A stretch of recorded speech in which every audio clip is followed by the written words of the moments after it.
Greetings from downtown Anderson.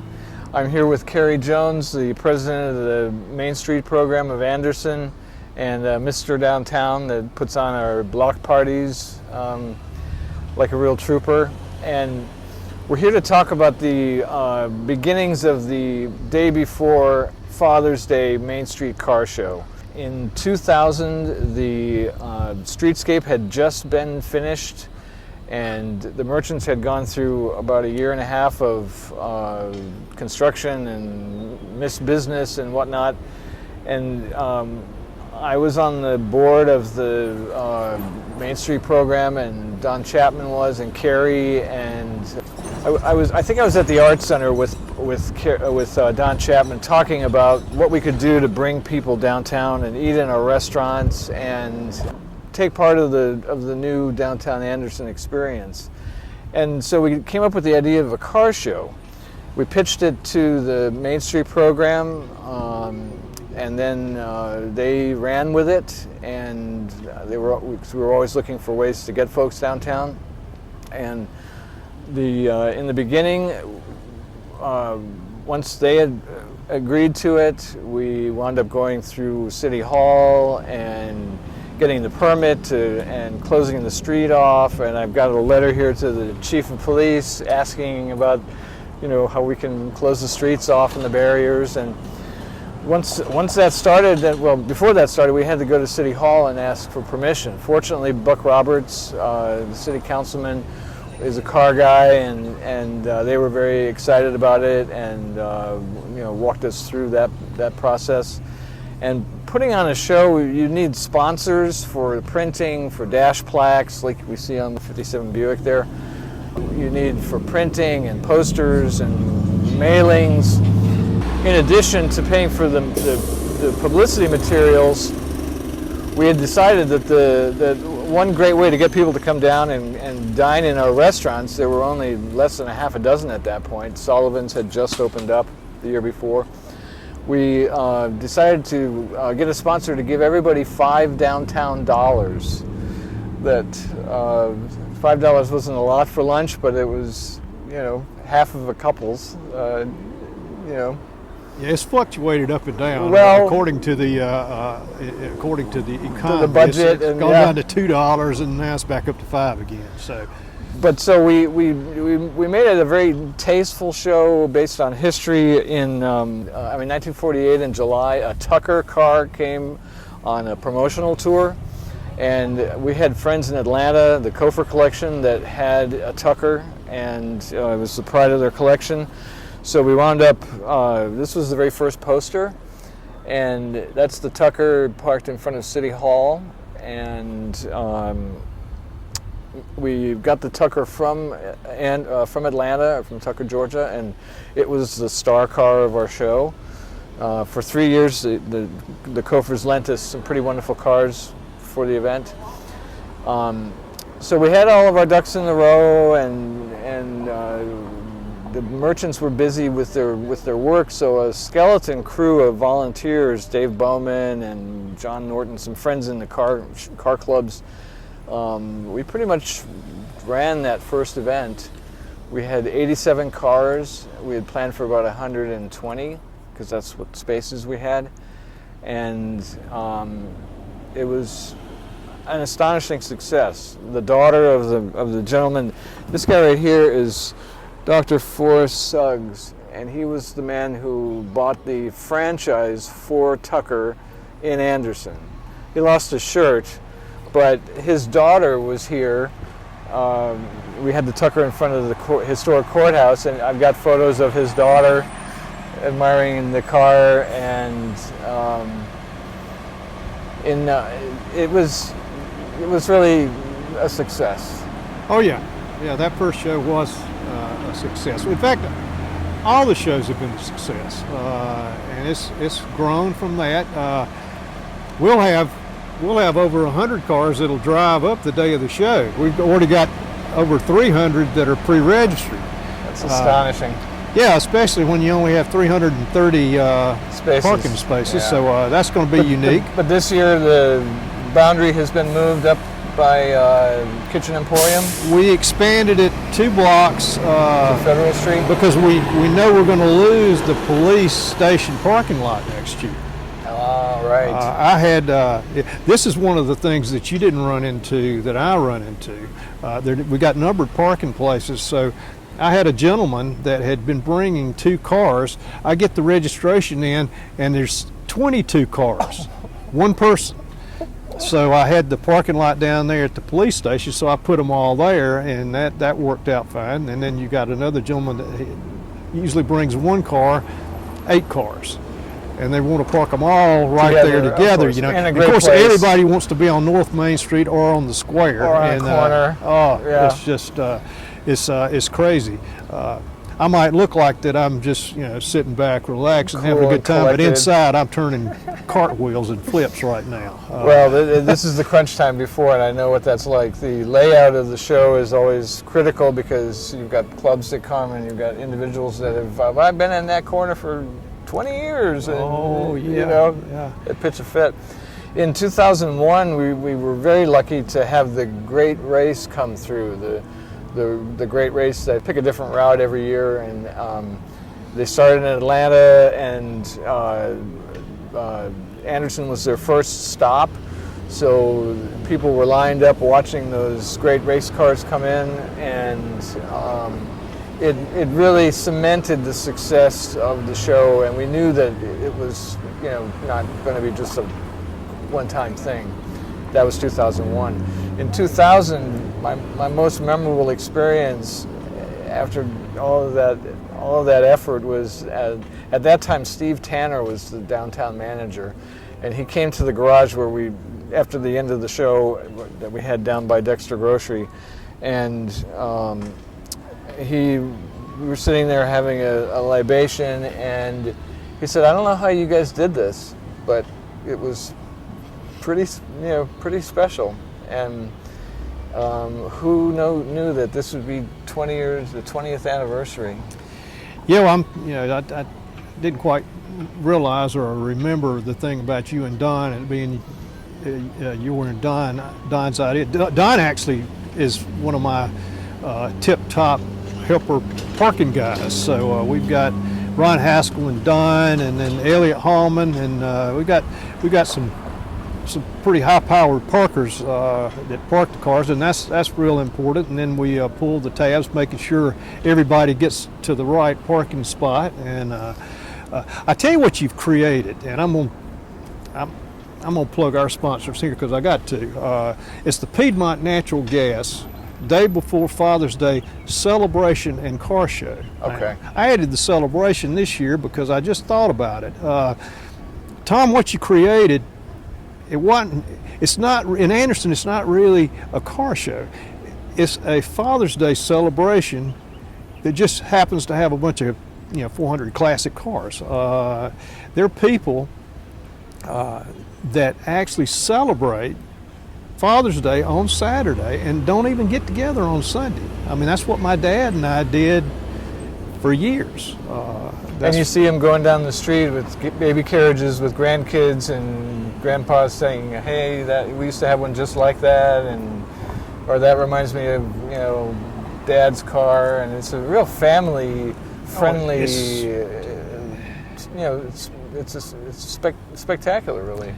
Sam Glenn's got the corner. I call it the Sam Glenn corner over there, and his family. He would take off the week before the Father's Day car show, and they'd clean the cars up, and then they would make their Father's Day celebration would be over there on their corner.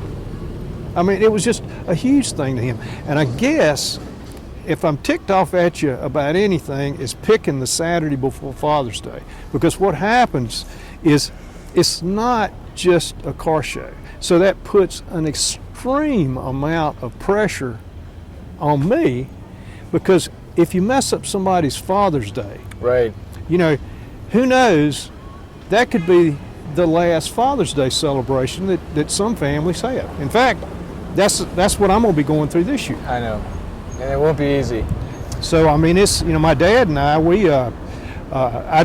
we'd get everything set up, and then I'd go pick him up, and then we'd drive up and down the street. Dad couldn't see, so I'd explain to him, about the cars and tell him about it. And then we'd go out and have our one time a year traditional beer. Well, we chose Father's Day because there was a listing online at that point that showed all the different car shows in the area, and there were a lot of them, and we didn't want to have a conflict. And that Father's Day Saturday just happened to be open, and we didn't want to conflict and compete with others, so that's how that happened. If I had a memorable car that came for me personally, I would have to choose the 1935 Duesenberg that came in 2002, the last year that the Kofers sent us. Oh yeah. This car was owned by Mrs. J.J. Astor. She survived the sinking of the Titanic, and she married in the 30s in Paris a Parisian boxer, and this was her wedding gift to her husband. And that was in the Kofer collection too. It was built in Paris by Fernandez and Darren, full classic with a capital C car. But there have been so many, and my driver comes, and it's just, it's the car I got to play with. And oh, by the way, that's I bought that car from Skin Thrasher's brother Woodrow, 27 years ago. I tell you, it's great. It's great.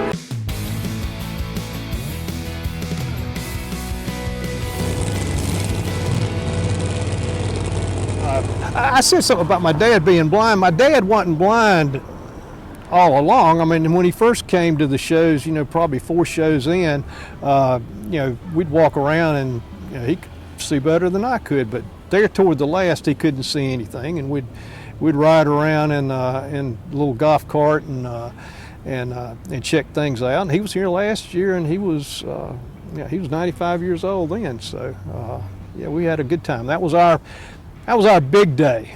That was our big day, and it's a lot of people's big day. So it is a Father's Day celebration first and foremost, and then it's a car show after that. You could give Dad a tie and you give him a sack of some socks or something like that, but you come down here and do this, you're making memories. Is what you're doing. That's huge. You talked about the Duesenberg and some of the other really expensive cars. Every car that comes down here, that's their baby. That's that gentleman or lady's baby. In fact, don't be talking bad about it just because it's got a lousy paint job. That's right. Don't look too close at the Roadmaster here. You'll see a lot of patina on it. My wife but she's earned every bit of it. My wife brought her 53 5-window Chevrolet pickup truck that hadn't had a thing done to it since 1953, and I mean it's rust and all of that. And had a guy, he was complaining about his parking place, and he was from out of town. I'm not going to say where, but he really had a nice car. And I said, well, how much is your car? How much did you sell it for? You sell it for $250,000? He said, no, I won't sell it for that. And I said, how about $350,000? He said, yeah, I might sell it for that. And I said, not the most expensive car here. I said, there's a pickup truck up there that's worth more than that. I said, $5 million wouldn't buy my wife's pickup truck, so I guess it's worth more than your Corvette is. So, and he kept on belly aching. So finally I helped him out, gave him his money back, and told him he might want to go back to up north. That dovetails nicely into this. If anything is really responsible for the success of this, I think it's Scott Foster's incredible dash plaque and poster art. In 2006, Swain Thompson donated this 56 Thunderbird to the Cancer Association and to the Art Center as a fundraiser. And again, Scott's work is just so incredible there in front of the old Carnegie Library, and the posters don't last very long in the storefront windows, and the dash plaques are coveted. And once they're gone, they're gone. Now posters we can reprint, but those dash plaques, they're the best souvenir. I keep them on my refrigerator at home. They're on magnets. That's why they can stick on the car right now. But Scott Foster has just, I hope he's ready for another 20 years. I hope so too. He did an excellent job. He took, in fact, you got the Tucker poster that you got is that, but he took the Tucker poster that we used for the car show. Yep. And that's what he's made the 20th year celebration poster. And then there's another poster that we're going to be selling downtown. That's actually that poster in the center, and it's got all 20 going around of the posters going around it. So that's going to look really neat. I haven't seen it yet. Sweet. Well, I hope it's going to be finished by then. Tim Winthrop's 59 Corvette. I don't have all of them because I've had a conflict over time. We had a really sweet 1929 Pierce Arrow owned by Bob Pierce. We might have seen that around at weddings and whatnot. Oh, and for the 20th anniversary, Scott recreated the Tucker and emblazoned the milestone date. I can't believe it's been 20 years. It doesn't seem possible, and Piedmont, it seems possible. And how long has Piedmont Natural Gas been the sponsor? Piedmont Natural Gas has been the sponsor for the last 5 or 6 years, wow. I think. Yeah, they're the sponsor, and then it's presented by Carolina Beer, and then our entertainment sponsor is Glenn Constructors and Glenn Mechanical. It's the same group of sponsors that sponsor the block party and the Christmas tree lighting, and I guess the Main Street program's biggest asset that we got now is the Main Street program Anderson, South Carolina Facebook page, which is like 42,000 strong. So that's how we get all the word out now. Used to you only had 1 or 2 ways to get the word out, and now we've got all kinds of ways to promote downtown Anderson. And oh man, I think one reason the show has really taken off is because downtown Anderson's taken off. I know, look at it. It's full of shops, and there are very few empty buildings. South Main will probably get involved next year when the renovations down there are done across from City Hall. Restaurant choices are amazing. Oh yeah. And it's taken a whole team effort over the years of hard work. It wasn't easy.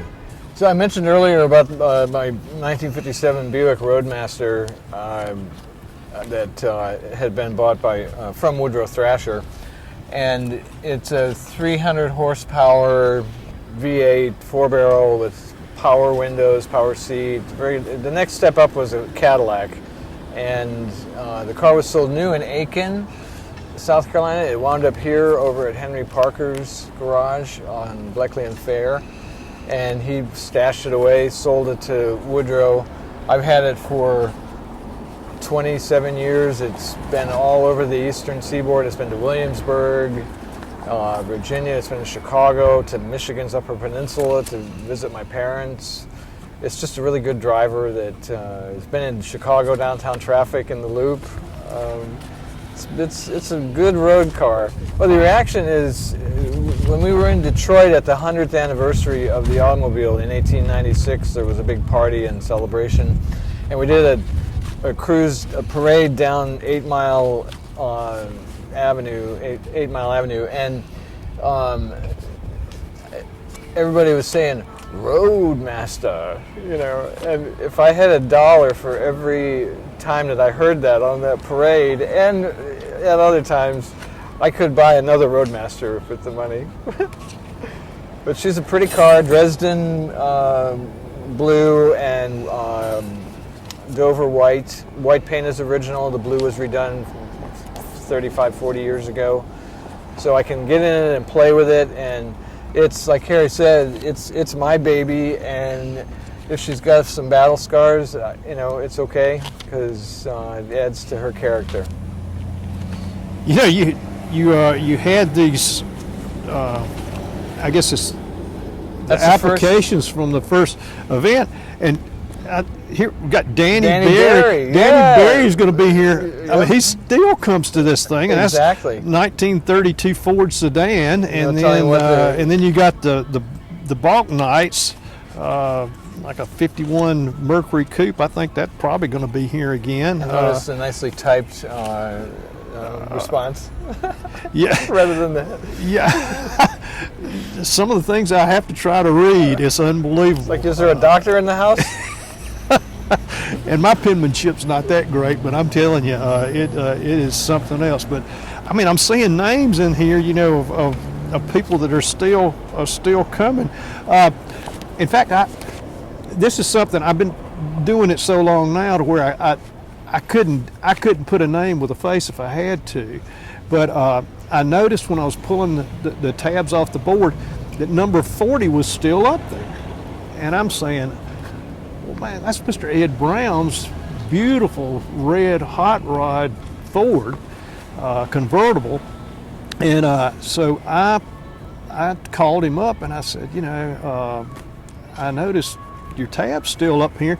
I just wanted to be sure that you got your registration. He said, "Oh, I got it." He said, "But I'm having to take a trip for one of my granddaughters. I think a granddaughter's she's graduating, so I'm not going to be able to come this year."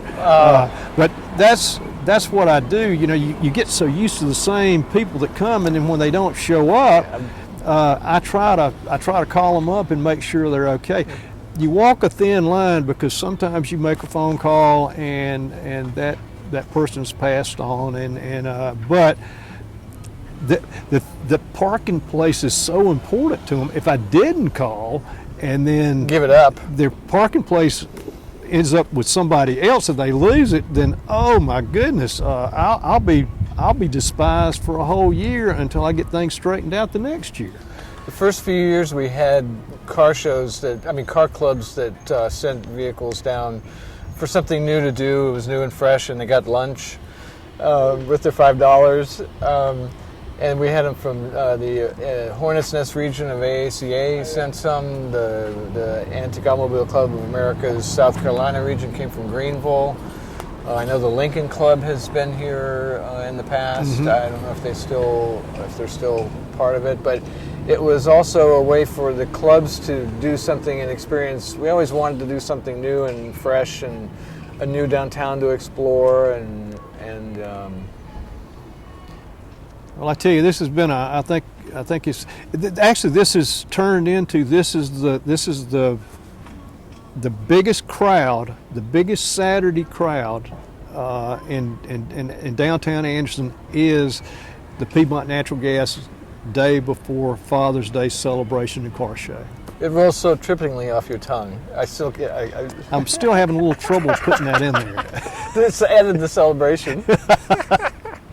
In closing, I'd just like to invite you all to come down today to the Piedmont Natural Gas day before Father's Day celebration and car show. Now, if you want to, the show's free, and if you want to register your car, you might want to get here probably about 9:15, 9:30, something like that, because that's when we start doing the filling in. We've already filled up the lots by then, and we're going to start filling in. So that's probably about the best. That's about the best time to come by. Certainly appreciate Ann Med helping us out like they always do, and everything that goes on in Anderson. They're very gracious. It lasts till about 10 to 4. Yeah, but the cars start leaving about 2:30. Yeah. Oh, and we got a band too. We didn't have a band the first year. We had the Carillon bells. Oh, well, that had just been installed. Well, we got the City Street band, and they're going to be cooking and booking and playing all kinds of get down Excellent music. So it'll be fun. One more thing, Carey, I just want to thank you for doing such a great job keeping this tradition going, and it's the best premier event in the summer for downtown Anderson. Well, Tom, I want to thank you because you started it, and I think it's probably one of the best fun shows. We don't give away any trophies. We tried that one time and almost had a fist fight to deal with. Nope. So it's best fun shows probably on the East Coast.